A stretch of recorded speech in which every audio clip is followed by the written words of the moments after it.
We have two very, very special guests now, two sisters, Patricia Davies and Jean Argles, now in their 90s.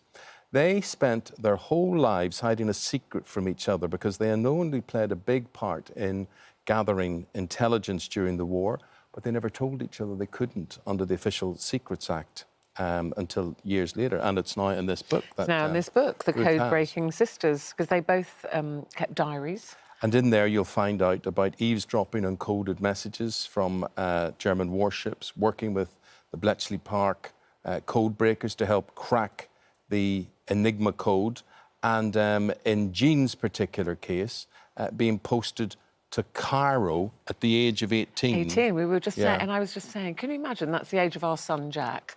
Can you imagine, they're posted, but you had no contact, so their parents wouldn't have known where they were. She's helping spies and resistance fighters. 18 years old. And, you know, so the new book is coming out and it's called Codebreaking Sisters, Our Secret War. And I just wanted to, Jean and Patricia, recap on your story, just so people know how amazing it is. We both want to say what an honour, what a privilege it is to talk to you both. Well, it's nice of you to ask us. Well, that's good. Yes. And I'm noticing there, Patricia, from your point of view, amongst your medals, I think the Légion d'honneur awarded by the French government to you. What have you got there? Your medals? Oh, well, my medals are all much more basic ones. Nothing as exciting as the... But that does straightforward wartime medals for having been in the forces. Yeah. Well, Jean's got for going overseas with Lorenzi. Yes. Could I ask you both, maybe Jean first of all, why did you volunteer? Why did you sign up? When we go back to the war years, I just want to, you know, make people realise how dark those days were and how, as teenagers, you both thought this was your duty to sign up. Why did you do it, Jean? Well, I think we would put that a little bit straighter, because as a teenager, I was desperate the war to finish before I had a chance to get into it and do something like an adult. So I was really very enthusiastic and excited about the war. Sorry about that. So meanwhile, your older sister had already signed up, and Patricia, you're 3 years older than Jean. What were you doing? And remember, Jean hadn't really got much of an idea what you were doing.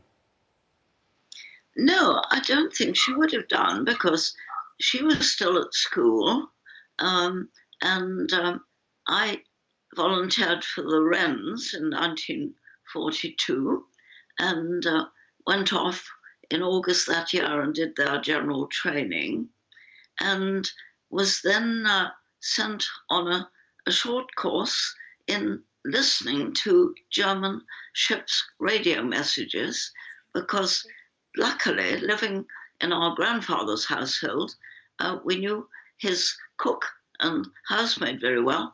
They were refugees from Austria. They didn't speak a lot of English when they arrived. And so I had lots of evenings talking with our staff. And when I did join the Wrens, I was able to put down a conversational German as a qualification. So straight away, that made you extremely useful. So what happened once they realised you could speak very good, fairly good German? They ran training courses at a secret establishment in Wimbledon. They lasted about 3 weeks, and they taught you how to search the frequencies that the German fleet used. If you picked up a message, you wrote down exactly what you heard.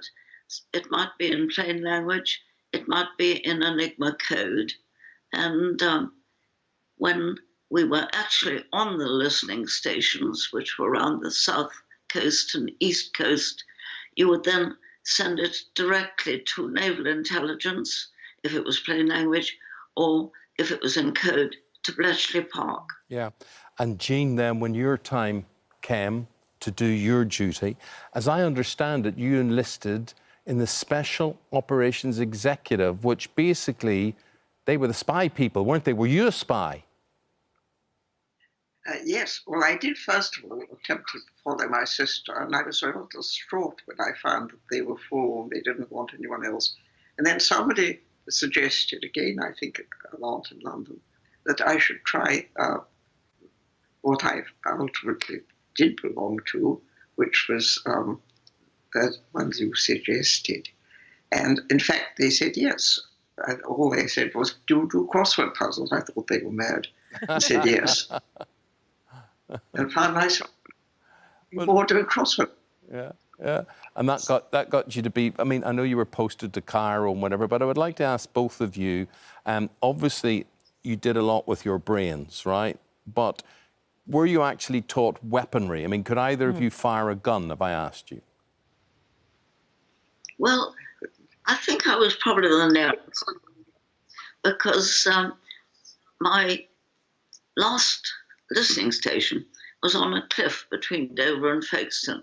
There was always a bit of a risk of a German raid, a sort of commando type raid, and it was the only station we had an armed guard, and there were military policemen with stun guns. And some of us thought if there was a raid, we wondered if we could help to defend our station. So we did get the policemen to teach us how to take apart and put together and fire a stun gun. We used to practice a little target in the field opposite. So I sometimes think I might be the only respectable old lady in Chiswick, but still. Don't mess with you, Patricia. Can I ask, that's for sure. The two of you, you know, very, very close, but during the war, you couldn't actually tell each other what you were doing and had been doing. So and for many years after. And for many years afterwards. So when did that conversation first happen, when you realised that you were both involved in the war effort? Must have been, I suppose, at the end of the war. I was allowed to say that I was going overseas. They knew I was in the forces. I joined the First Aid Nursing Yeomanry, which was the oldest, I think, of the women's forces.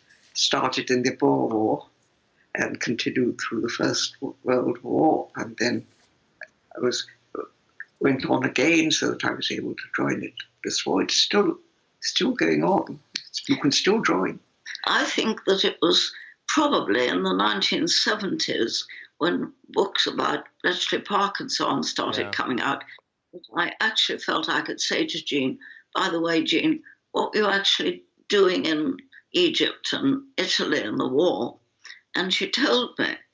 And then I think you asked me what I'd been doing, and I told you. And we were both quite surprised because we really had not known.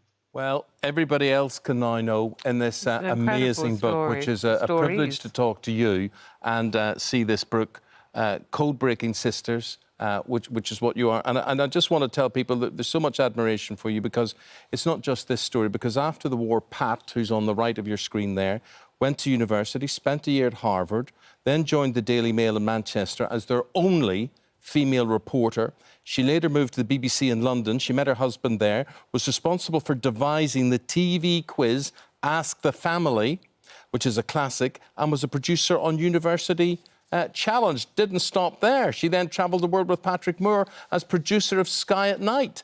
Jean, on your left of your screen there, moved from code breaking to helping refugees, and then became a social worker before being appointed as the first careers officer at Lancaster University, where she met her husband. While Pat has lived in London for many years, Jean remained in Lancashire and still lives there today. It is just a privilege. Thank you. Thank you very much indeed. It really is. Lovely talking to you. Thank you for having us. Not at all. Thank you both. I'm going to give this book to my mum. She will really enjoy reading that. 94 and 97, 97 years of age. How incredible. Just imagine that conversation. Like, what were you doing then? Yeah. What were you doing? During the war.